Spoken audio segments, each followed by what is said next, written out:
The text notification came while I was reviewing patient charts at the clinic. Dad's birthday dinner tonight, 6 p.m. Please try to make it this time, Mom. I glanced at the clock showing 4:47 p.m., then at the stack of overnight emergency cases waiting for my review. 3 surgeries scheduled for tomorrow morning, 2 research reports due to the university, and a conference call with the pharmaceutical company about our latest trial results. But it was Dad's 72nd birthday. I saved my work, locked the office, and drove across town to the house where I'd grown up explaining why I wanted to be a veterinarian instead of something more prestigious. Sarah's here, Mom announced as I walked through the kitchen door, still wearing my clinic scrubs under a hastily thrown-on cardigan. We were wondering if you'd make it. Traffic from the animal hospital, I said, hugging her. The familiar scent of her famous roast beef filled the kitchen, the same meal she'd made for every family birthday since I could remember. Sister Kelly looked up from her phone, raising an eyebrow at my appearance. Let me guess, another emergency with someone's pet? Something like that, I replied, washing my hands at the kitchen sink. Through the window I could see Dad setting up the outdoor speakers for dinner music, the same ritual he'd followed for decades. Sarah works so hard, Mom said, arranging dinner rolls in a basket. She was at the clinic until almost 5 today. Well, someone has to take care of the puppies and kittens, Kelly said with a knowing smile. Though I still don't understand why you didn't go to medical school like we talked about. Human patients, real prestige, actual money. I dried my hands with the dish towel, the same faded blue one Mom had used throughout my childhood. Veterinary medicine suits me. Brother Marcus appeared in the kitchen doorway, loosening his tie from his banking job. The animal doctor is here. Did you save any lives today, sis? A few, I said simply. Mark just closed another major commercial loan, Kelly announced proudly. 7 figures this time. That's wonderful, I said and meant it. Marcus had worked hard to build his career in commercial banking, and his success made the whole family proud. Real money, real impact, Dad added, joining us in the kitchen. Not that your work isn't important, sweetheart, he quickly added, patting my shoulder. But you know what I mean. I did know what he meant. For 15 years since I'd graduated from veterinary school, family gatherings had included gentle suggestions that I consider transitioning to human medicine. They meant well, but they saw my career through the lens of their own understanding: dogs and cats, routine checkups, the occasional emergency that interrupted family dinners. Let's eat before everything gets cold, Mom suggested, and we moved to the dining room where she'd set the table with her good china, the same pattern she'd used for special occasions throughout my childhood. Dinner conversation flowed through its familiar patterns. Marcus discussed interest rates and market trends. Kelly shared updates about her marketing firm's latest campaigns. Dad told stories about his recent golf games with retired colleagues. Mom asked everyone about their plans for the upcoming holidays. Sarah, how's the animal business? Uncle Bob asked, cutting into his roast beef. Still playing with puppies all day? The table chuckled warmly. It wasn't malicious. They genuinely saw my work as something pleasant but simple, like an extended version of childhood play with pets. Business is steady, I replied, taking a sip of water. We've been pretty busy lately. Sarah's clinic is always busy, Mom said supportively. She works such long hours. Well, animals get sick just like people, Aunt Linda added. Someone has to take care of them. Still, Kelly said, setting down her fork, I sometimes wonder what you could have accomplished in human medicine. All that intelligence and dedication applied to saving actual people. Animals matter too, I said gently. Of course they do, Dad said quickly. But you have to admit there's a difference in impact. Marcus affects entire businesses with his loans. Kelly's campaigns reach millions of consumers. You're taking care of individual pets. I nodded, understanding their perspective. From the outside, my work did appear to be about individual animals, one appointment at a time. They couldn't see the research happening in the background, the late nights analyzing data, the collaboration with human medical researchers, the pharmaceutical trials that might eventually benefit both animal and human patients. Remember when you were little?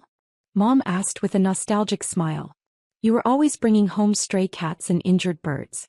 We should have known you'd end up working with animals professionally. Some things don't change, Kelly agreed. Still playing with animals instead of a real job. Everyone chuckled at the familiar joke.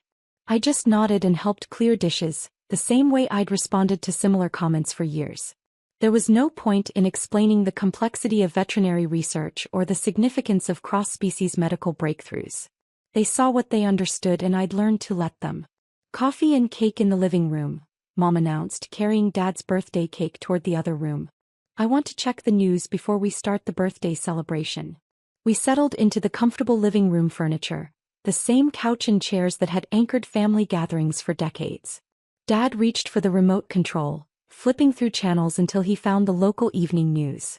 And in medical news tonight, the anchor was saying, a groundbreaking veterinary research project at State University has earned national recognition for its potential impact on both animal and human health. I glanced up from my coffee, recognizing the story. The pharmaceutical company had mentioned something about media coverage, but I hadn't expected local television news. The American Veterinary Medical Association has awarded its highest research honor to Dr. Sarah Chin for her innovative work developing targeted cancer treatments that show promise for both veterinary and human applications. The room went suddenly quiet. Mom's coffee cup froze halfway to her lips. Dr. Chen's research into comparative oncology has attracted attention from major pharmaceutical companies and human medical researchers, who believe her findings could revolutionize cancer treatment across species. The camera cut to footage from yesterday's award ceremony. There I was, accepting a crystal trophy on a stage I'd barely had time to prepare for, wearing the navy blue dress I'd bought specifically for the occasion. The groundbreaking treatment protocol developed by Dr. Chin has shown remarkable success rates in clinical trials, with several major universities now collaborating to adapt her discoveries for human cancer patients. Mom dropped her plate. The sound of china hitting the hardwood floor echoed through the suddenly silent living room. The research team led by Dr. Chin has been awarded a 3-year, $12 million grant to continue their comparative cancer studies, representing one of the largest research grants ever given to a veterinary program. Dad stared at the television screen, then at me, then back at the screen where my name appeared in bold letters under my photograph. We're joined now by Dr. Michael Roberts from the National Cancer Institute, the anchor continued. Dr. Roberts, can you explain the significance of Dr. Chen's work? The camera switched to a distinguished older man in a white lab coat. Dr. Chen's research represents a paradigm shift in how we approach cancer treatment. Her work with naturally occurring cancers in animal patients has provided insights that human medicine has been seeking for decades.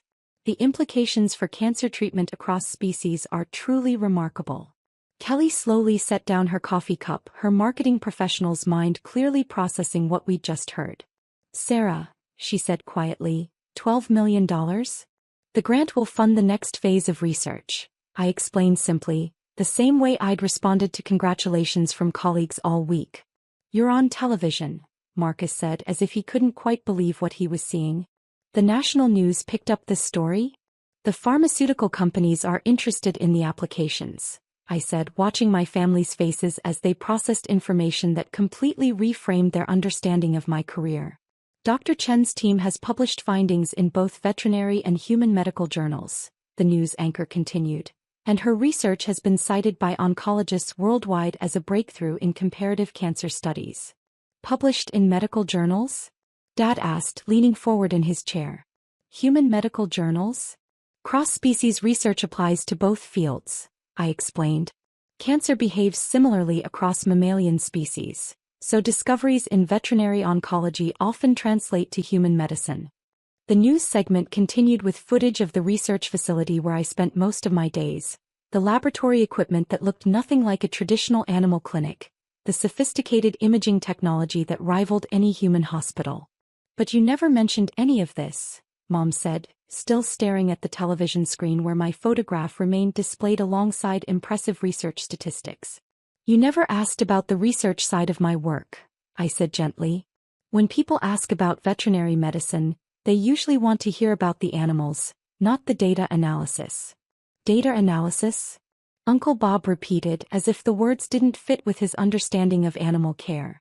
Most of my time is spent analyzing treatment outcomes, reviewing pathology reports and developing new therapeutic protocols, I explained. The patient care is actually a small part of what I do.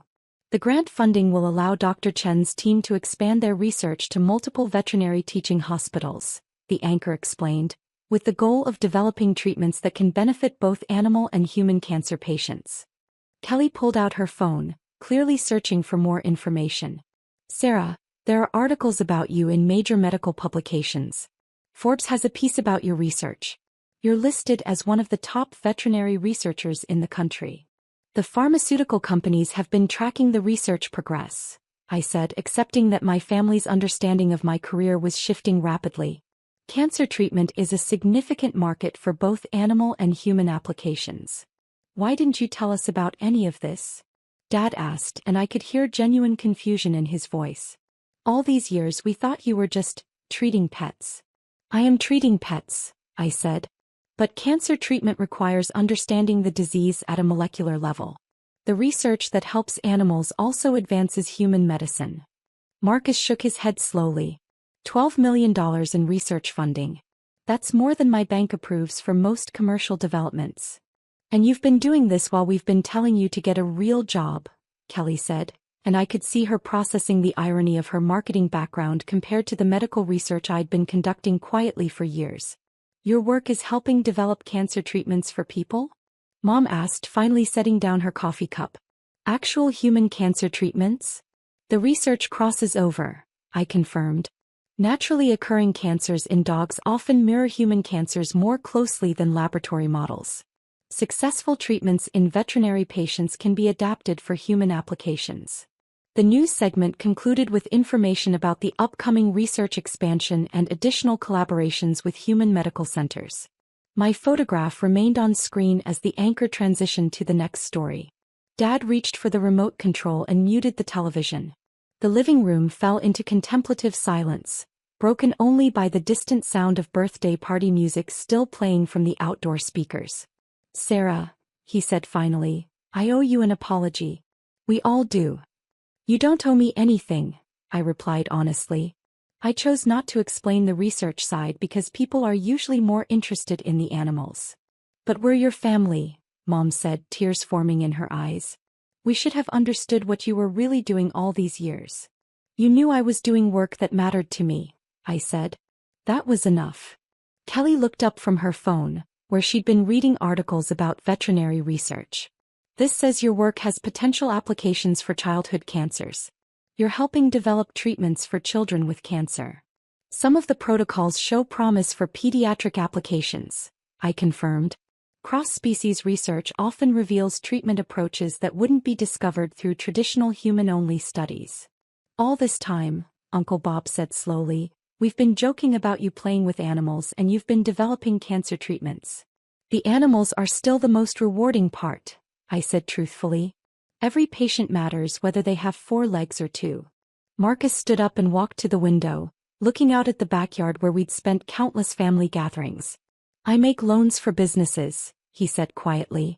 Important work, good money, but nothing that will change medicine. Your work supports economic development, I pointed out. That matters too. Not like this, he said, turning back toward the room. Not like developing treatments that save lives. Dad picked up the remote control and unmuted the television, flipping through channels until he found another news program. I want to see if any other stations are covering this story, he explained.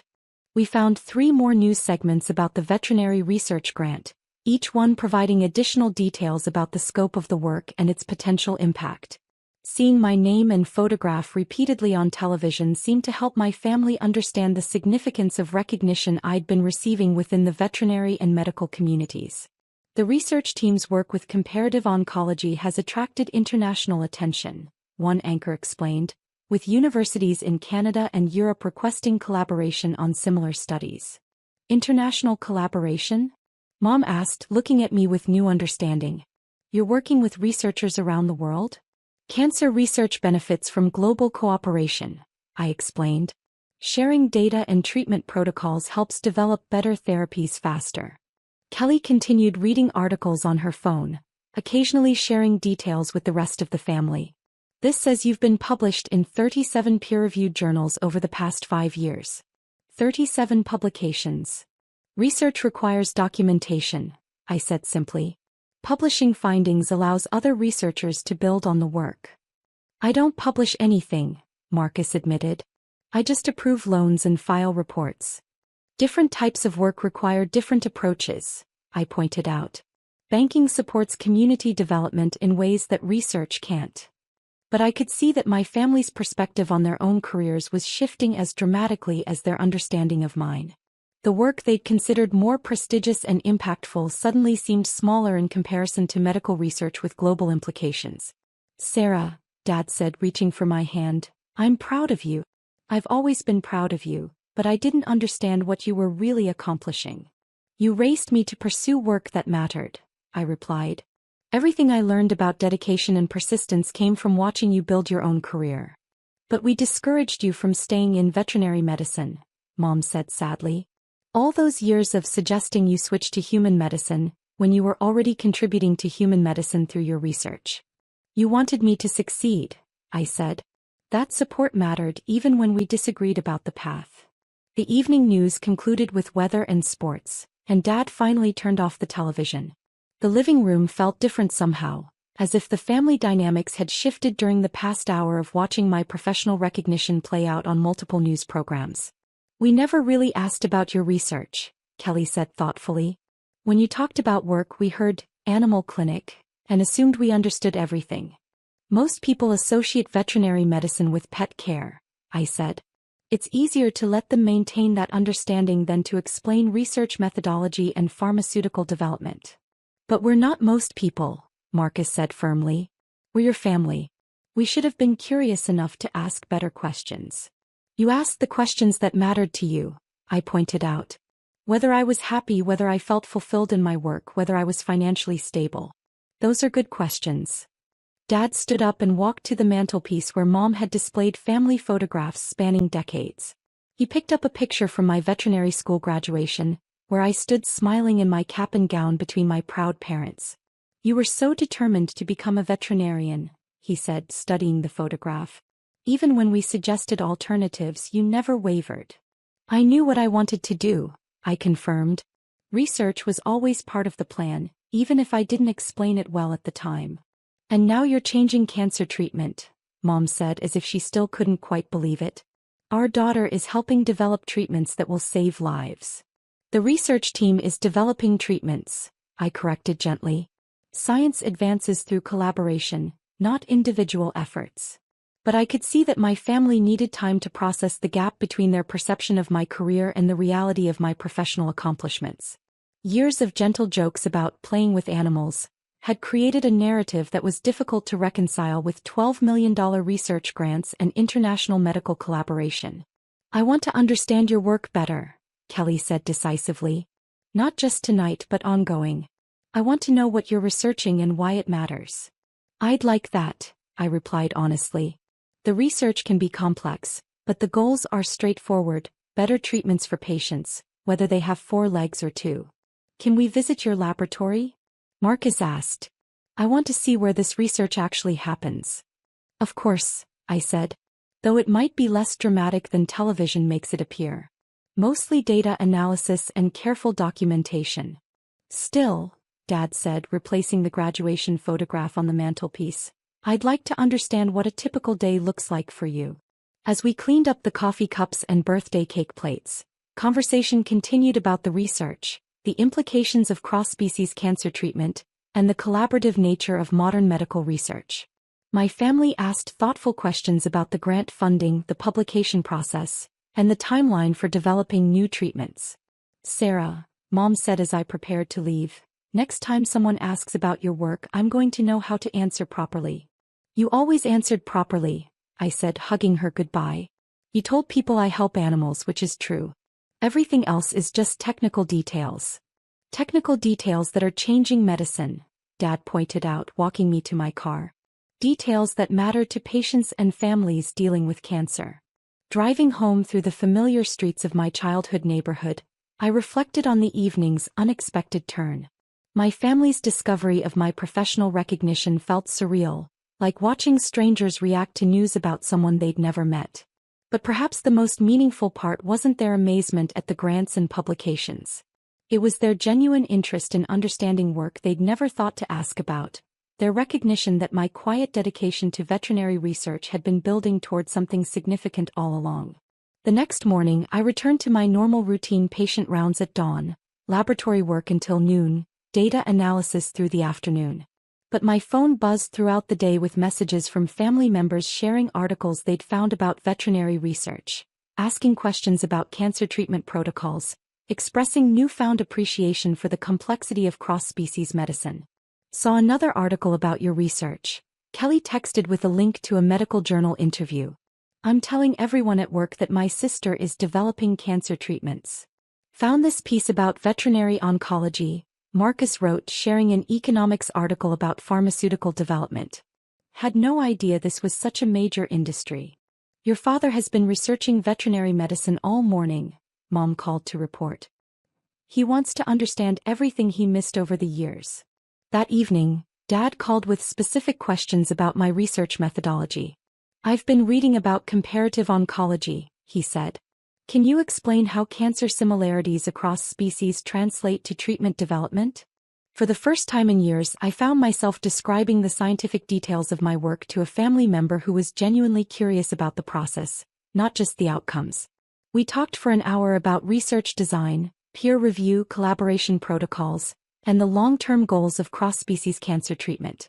I'm sorry it took a television news program for us to understand what you've been doing, he said before hanging up. But I'm grateful we finally know. 2 weeks later, my entire family visited the research facility. They toured the laboratory, met my research team, and watched a presentation about our current studies. Mom asked thoughtful questions about animal welfare in research settings. Kelly wanted to understand the marketing and communication challenges in medical research. Marcus inquired about the economics of pharmaceutical development. This is incredible, Dad said, watching sophisticated imaging equipment analyze tissue samples.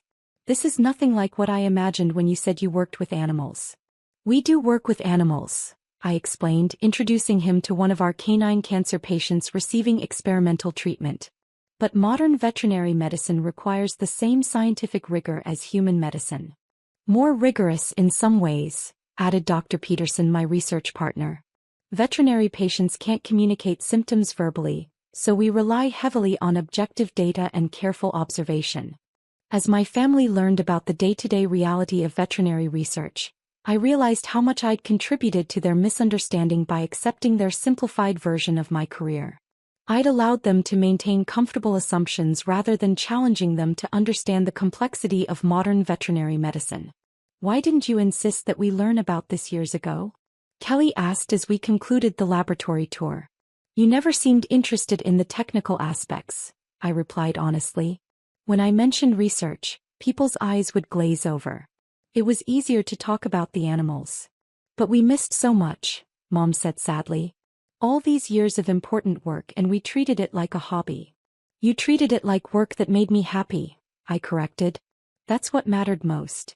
6 months later, when the research team published our latest findings in both veterinary and human medical journals, my family read every article.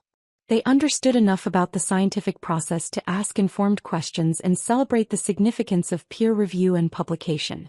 Dr. Sarah Chin and her research team have demonstrated remarkable success with their innovative cancer treatment protocol. Dad read aloud from the medical journal abstract at our next family dinner. The implications for both veterinary and human oncology are substantial. That's our Sarah, Mom said proudly, and for the first time I felt that my family truly understood what those words meant. The recognition and research grants were professionally satisfying, but having my family finally understand and appreciate the complexity of veterinary medicine meant more than any award. They'd learned to see my career not as playing with animals instead of pursuing real work, but as scientific research that happened to focus on animal patients while contributing to medical advances that benefit all species. Next time someone asks what you do, Kelly said, I'm going to need at least 10 minutes to explain it properly. Just tell them I help animals, I suggested with a smile. Everything else is technical details. Technical details that are changing the world, Dad added firmly. And that's exactly how I plan to describe my daughter's career from now on.